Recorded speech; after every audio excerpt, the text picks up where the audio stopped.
ഒരു ചെറിയ family trip ആയാലോ? മറ്റെവിടേക്കല്ല, പൊന്മുടിക്കടുത്തുള്ള കല്ലാർ വാട്ടർഫോൾസിലേക്ക് പോകുന്ന വഴിയാണിത്. ഒരു മീഡിയം റേഞ്ച് ഓഫ് റോഡാണ് വഴി. വണ്ടിയോ ഒന്നും പോകാൻ പറ്റില്ല, നടന്ന് തന്നെ പോകണം. കല്ലാറിൽ നിന്ന് ഏകദേശം 1.4 കിലോമീറ്റർ ദൂരമുണ്ട് വാട്ടർഫോൾസിലേക്ക്.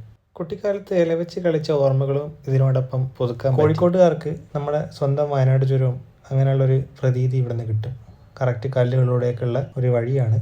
അത്യാവശ്യം കഥപ്പോടെയാണ് നമ്മൾ അവിടെ എത്തിയത്. വലിയ വലിയ പാറക്കെട്ടുകൾക്കിടയിലൂടെയാണ് വഴി പോയിക്കൊണ്ടിരുന്നത്. അതുകൊണ്ട് നല്ല രസമായിരുന്നു. ഒരുപാട് ഫോട്ടോ എടുക്കാനുള്ള സ്പോട്ടുകൾ അവിടെ തന്നെ ഉണ്ടായിരുന്നു. പോണ വഴിയിൽ ഒരു അരുവി മുറിച്ചെടുക്കാനുണ്ട്. രണ്ട് സൈഡും കയറ് കെട്ടി നടുവിൽ കല്ല് കൊണ്ടുള്ള വഴിയുള്ളത്. അവിടെ നിന്ന് കുറച്ചുകൂടെ ദൂരം പോയി കഴിഞ്ഞാൽ നമ്മുടെ വാട്ടർഫോൾ എത്തി. അവിടെ നിന്ന് ഒരു 200-300 മീറ്റർ മാത്രമേ ഉള്ളൂ. ഇവിടെ നിന്ന് കാണാൻ പറ്റും. ഈ കാണുന്നതാണ് കല്ലാർ വാട്ടർഫോൾ. ഞങ്ങൾ 4 പേരും ഒപ്പം കാർ പാർക്കിംഗ് കൂടെ ടോട്ടൽ 240 രൂപ ചാർജായി. വാട്ടർഫോളിന്റെ ഫ്രണ്ടിൽ നിന്ന് മാൻഡേറ്ററി ഫോട്ടോ എടുത്ത് ഞങ്ങൾ നേരെ വന്ന വഴിയെ തിരിച്ചു നടന്നു. അടിപൊളി വൈബായിരുന്നു. അരുവിയും കൂടെ ഉണ്ട്. ഹോളിഡേ ഉണ്ട്, അത്യാവശ്യം തിരക്കുണ്ടായിരുന്നു. അത്ര ആഴമില്ലാത്തൊരു സ്ഥലമാണ്. നല്ല തണുപ്പായിരുന്നു വെള്ളത്തിന്. ഇവിടുന്ന് നേരെ പൊന്മുടിക്ക് തിരിച്ചു. അത് മാത്രമല്ല, വരുന്ന വഴി അവിടെ ഒരു ചെറിയ സ്പോട്ടിൽ നിന്ന് കണ്ട വ്യൂ ആണ് ഇപ്പോൾ കണ്ടത്. അതിമനോഹരമായിരുന്നു. സമയം 6:30 ആയപ്പോൾ നേരെ വീട്ടിലേക്ക് തിരിച്ചു. പ്രകൃതി എത്ര മനോഹരം അല്ലേ?